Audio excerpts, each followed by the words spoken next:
पता नहीं कौन सा कायद, वो इंडिया के इन मामलात के ऊपर एक स्टेटमेंट नहीं आई।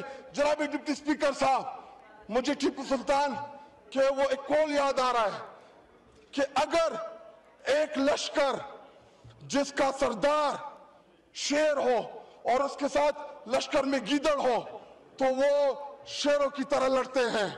अगर शेरों का लश्कर उसका सरदार गीदड़ हो तो वो नहीं लड़ सकते, वो जंगे हार लेते हैं। इस वक्त बॉर्डर पे खड़ा वो फौजी जो हमसे तवक्को रखता है कि हमारा लीडर, जो कौमी लीडर होता है या जो वज़ीर आज़म होता है, वो आईना होता है, वो फेस होता है, उसकी तवक्को है कि हमारी सियासी क़यादत वो दलेरी के साथ मुकाबला करेगी। जी वाइंड अप करें, जुम्मे का टाइम है। आखिरी 2 मिनट दे जी। लेकिन जब आपका वज़ीर आज़म, जब आपका लीडर बुज़दिल हो, वो मोदी का नाम ना ले सके, उसको आप क्या पैगाम दे रहा बॉर्डर पे लड़ने वाले जवान को? రైట్, మనం చూస్తున్నాం అటు పాకిస్తాన్ పార్లమెంటులో ఎంపీల వల్ల గోడ వెళ్ళబోసుకుంటున్న విజువల్స్ మన దగ్గర క్లియర్గా అర్థమవుతున్నాయి. ఒక పక్కన అటు ప్రధాని మోదీ దగ్గర నుంచి కాల్పులు అనేవి కంటిన్యూ అవుతూనే ఉన్నాయి. భారత ఆర్మీ కాల్పులు అనేది కంటిన్యూ చేస్తూనే ఉంది. అయితే మరి మా పరిస్థితి ఏంటి, మమ్మల్ని రక్షించేది ఎవరు అంటూ కూడా అటు వాళ్ళ గోడని వెళ్ళబోసుకుంటున్నారు. నెక్స్ట్ వచ్చేసి రక్షణ శాఖ మంత్రి ఆసిఫ్ గురించి కూడా వాళ్ళు కొన్ని కామెంట్స్ చేయడం జరిగింది. అసలు అంటే ఏదైతే దాడి జరిగిందో భారత దాడులకు సంబంధించి మీరు ఏం చెప్తారు, మీ దగ్గర సాక్ష్యాలు ఏవి అని చెప్పి కూడా ప్రశ్నిస్తే దానికి సంబంధించి ఆ దాడులకి సంబంధించి సోషల్ మీడియాలో అన్ని క్లియర్గా ఉన్నాయి అని చెప్పి కూడా ఆయన కొన్ని వ్యాఖ్యలు చేశారు. ఈ వ్యాఖ్యలకు సంబంధించి ఇప్పుడు పార్లమెంట్లో దుమారం రేగుతుంది. ఏదైతే సిఎన్ఎన్ న్యూస్ ఛానల్కి ఇచ్చిన ఇంటర్వ్యూలో పాక్ రక్షణ మంత్రి వ్యాఖ్యలు చేయడం జరిగింది. దానికి సంబంధించి భారత దాడులకు సాక్ష్యాలు ఏమని ప్రశ్నిస్తే సోషల్ మీడియాలో ఉన్నాయని ఎలా చెప్తారు మీరు? కనీసం దానికి సంబంధించి మీరు బహిర్గతంగా వచ్చి మాట్లాడే ఇది కూడా మీకు లేనప్పుడు మమ్మల్ని మీరు ఎలా రక్షిస్తారు అని చెప్పి కూడా పార్లమెంటులో ఎంపీలు ఆగ్రహం వ్యక్తం చేస్తున్నారు. దానికి సంబంధించిన విజువల్స్ కూడా మనకు అందుబాటులో ఉన్నాయి. ఒకసారి ఏదైతే రక్షణ శాఖ మంత్రి ఆసిఫ్ వ్యాఖ్యలకి సంబంధించి ఏ విధంగా వాళ్ళకి తీవ్ర వ్యతిరేకత వ్యక్తం చేస్తున్నారో దానికి సంబంధించిన విజువల్స్ చూద్దాం. कल का जो ड्रोन हमला हुआ, वो ड्रोन हमला बेसिकली हमारी जो लोकेशंस हैं उसको डिटेक्ट करने के लिए जो है किया गया। एक टेक्निकल चीज़ है जिसको मैं उस तरह एक्सप्लेन नहीं कर सकता, और इसलिए उनको इंटरसेप्ट ना किया गया ताकि हमारी लोकेशंस जो हैं वो लीक ना हो या वो लोकेट ना हो। రైట్, మనం చూసాం వరుసగా ఏదైతే పాకిస్తాన్ పార్లమెంట్లో అటు వాళ్ళ ప్రభుత్వం పైన వాళ్లే విమర్శలు చేసుకుని వాళ్ళపైన వాళ్లే ఆగ్రహాలు వ్యక్తం చేసుకునే సిచ్యువేషన్ ప్రస్తుతానికి పార్లమెంట్లో నెలకొంది. పాకిస్తాన్లో అసలు ఇంత పెద్ద వార్ జరుగుతుంది, భారత్ని కావాలనే కవ్వింపు చర్యలకి పాల్పడి అటు పెహల్గాంలో ఉగ్రదాడులతో అటాక్ చేయించి సామాన్య పౌరులపైన ఏ విధంగా అయితే అటాక్ చేసి వాళ్ళ ప్రాణాలు బలికొందో పాకిస్తాన్, దాని తర్వాత యుద్ధం రావడానికి కారణమైన మరి పాకిస్తాన్ ప్రధాని ఎక్కడున్నారు?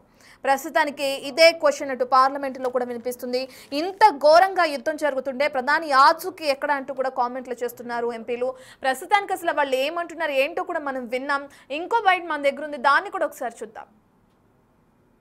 कल मैं सुन रहा था CNN को, हमारा डिफेंस मिनिस्टर इंटरव्यू दे रहा था, तो इस तरह के इंटरव्यू तो मैंने जब सुना तो मैं हैरान हुआ कि एक एंकर उससे पूछती है कि आप कह रहे हैं कि पाकिस्तान ने 5 जहाज गिराए हैं, इसका कोई प्रूफ, कोई सबूत है?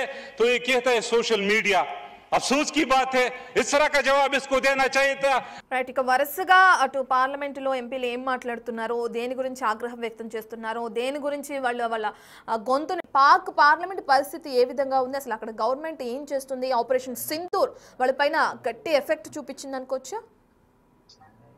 రత్న, ఒకవైపు భారత దాడులతో పాకిస్తాన్ వణికిపోతుంటే మరోవైపు స్వదేశంలోని పాకిస్తాన్ ప్రభుత్వానికి తలనొప్పి తప్పడం లేదు.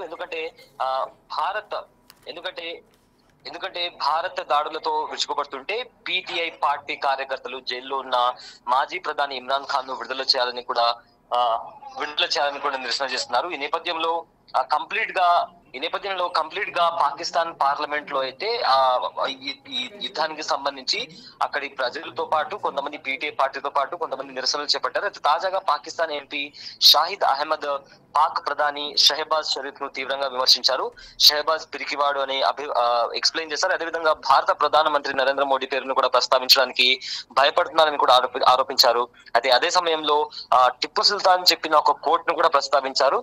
సింహాల సైన్యాన్ని నక్క నడిపి కనిపిస్తుందా అని చెప్పి కూడా ఆయన ఘాటు వ్యాఖ్యలు చేశారు. ఖచ్చితంగా పాకిస్తాన్ సైన్యం యుద్ధంలో ఓడిపోతారని కూడా ఘాటు వ్యాఖ్యలు చేయడం జరిగింది. అదేవిధంగా సరిహద్దుల్లో ఉన్న మన సైనికులు మన ధైర్యం చూపించాలని ఆశిస్తారు, కానీ ప్రధానమంత్రి స్వయంగా పిరికివాడైనప్పుడు, మోదీ పేరు తీసుకోలేనప్పుడు, ముందు వరుసలో తమ ప్రాణాలు పణంగా పెడుతున్న వారికి మన దేశం ఏం సందేశం పంపుతుంది అని కూడా ఆయన పాకిస్తాన్ పార్లమెంట్ సాక్షిగా తీవ్ర విమర్శలు చేశాడు.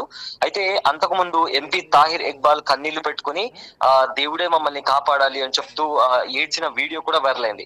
అయితే దేశాన్ని చుట్టుముట్టి నా అశాంతి గురించి ఆందోళన చెందుతూ ఆయన దేవుడి రక్షణ కోసం ప్రార్థించాడు. ప్రజెంట్ ఆ వీడియో కూడా సోషల్ మీడియాలో వైరల్ గా మారింది. అయితే ఏప్రిల్ 22న జరిగిన పహల్గాం ఉగ్రదాడికి ప్రతిస్పందనగా భారత్ ప్రారంభించిన అత్యంత తీవ్రమైన సైనిక ఆపరేషన్ సింధూర్, దాని తర్వాత పాకిస్తాన్ లో భయాందోళన వాతావరణం అయితే నెలకొంది. పహల్గాం లో కూడా ఉగ్రదాడి తర్వాత భారత్ పాకిస్తాన్ మధ్య సంబంధాలు తీవ్ర ఉధృత స్థాయికి చేరుకున్నాయి.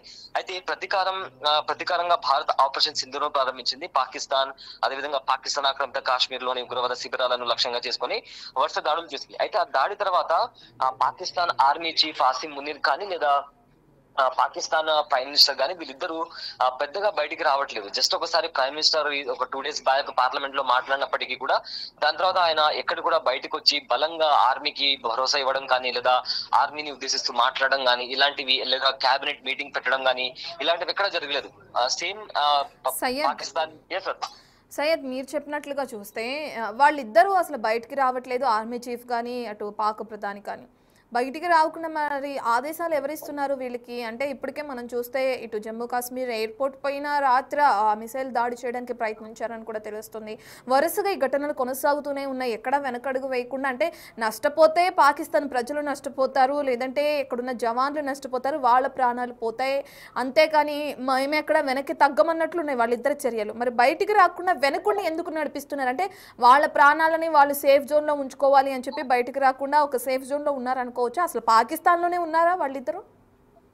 అంటే మోస్ట్లీ పాకిస్తాన్ లో పాలిటిక్స్ లో గవర్నమెంట్ రూల్ చేస్తుందని చెప్పడం కంటే ఎక్కువ శాతం పాకిస్తాన్ లో మిలిటరీ అనేది ఓవర్ రూల్ చేస్తూ వస్తుంది. సో ఈ నేపథ్యంలో చూసుకుంటే చాలా సార్లు కూడా పాకిస్తాన్ లో ఏ గవర్నమెంట్ రూల్ చేయాలనేది కూడా అక్కడ మిలిటరీనే ఆదేశిస్తుంది అన్న ఒక అలిగేషన్ కూడా, ఒక ఆరోపణ కూడా వాళ్ళ మీద ఉంది. సో ఈ నేపథ్యంలో ఇందాక చెప్పినట్లు ఎవరైతే ప్రతిపక్షంలో ఉన్న పీటీఐ పార్టీ వాళ్ళు కూడా వాళ్ళు చేస్తున్న అలిగేషన్ కూడా ఇదే, మీరు సింహంలా ఈ దేశాన్ని నటిస్తున్నారు లేదా నక్కలాగా నక్కి బతుకుతున్నారు అని చెప్పి కూడా వాళ్ళు తీవ్రమైన ఘాటు వ్యాఖ్యలు చేశారు. అదేవిధంగా మీరే ముందుండి ఆర్మీని దిశానిర్దేశం చేయలేకపోతే రేపు పొద్దున యుద్ధంలో ఓడిపోయిన తర్వాత ఇటు ప్రజల ప్రాణంతో పాటు ఎక్కువ మొత్తంలో ఆస్తి నష్టం కూడా జరుగుతుందని చెప్పి కూడా ఏవైతే ప్రతిపక్షాలు ఉన్నాయో వాళ్ళు తీవ్రంగా ప్రభుత్వం పైన మండిపడుతున్న ఏవైతే వాళ్ళ వ్యాఖ్యలు ఉన్నాయో ప్రజెంట్ సోషల్ మీడియాలో కూడా వైరల్ గా మారాయి. సో మొత్తం మీద చూసుకుంటే వీళ్ళిద్దరూ ఆర్మీ చీఫ్ కావచ్చు లేదా ప్రైమ్ మినిస్టర్ కావచ్చు, వీళ్ళిద్దరూ ఫ్రంట్ ఫుట్ లో కాకుండా ఎక్కడో దాక్కుని వాళ్ళు మిలిటరీకి కానీ లేదా ప్రజలకు కానీ సరైన మార్గం చూపించకుండా వాళ్ళు కూడా దాక్కుని ఉన్నారు. కాబట్టి పాకిస్తాన్ పరిస్థితి ప్రజెంట్ దిక్కుతోచని పరిస్థితిలో ఉందని కూడా ప్రతిపక్షాలు చెప్పిన వేళ అక్కడి ప్రజలు కూడా పాకిస్తాన్ లో నెలకొన్న సంక్షోభం కారణంగా రోడ్లపైకి వచ్చి నిరసనలు కూడా చేస్తున్నారు. ఈ యుద్ధం మాకు అవసరం లేదు, వెంటనే యుద్ధాన్ని ఆపేయండి, మా ప్రాణాలను కాపాడండి అంటూ కూడా వాళ్ళు రోడ్లపైకి వచ్చి నిరసనలు చేస్తున్న వైనం కూడా కనిపిస్తుంది. సో మొత్తం మీద చూసుకుంటే ఇంట్లోనే అంటే స్వదేశంలోనే పాకిస్తాన్ ఎన్నో సంస్థలు కొట్టిమిడుతోంది. అటు బలూచిస్తాన్ కూడా అటాక్ చేస్తున్న నేపథ్యంలో కూడా పాకిస్తాన్ తిరిగి రిటాలియేట్ చేయలేని పరిస్థితి.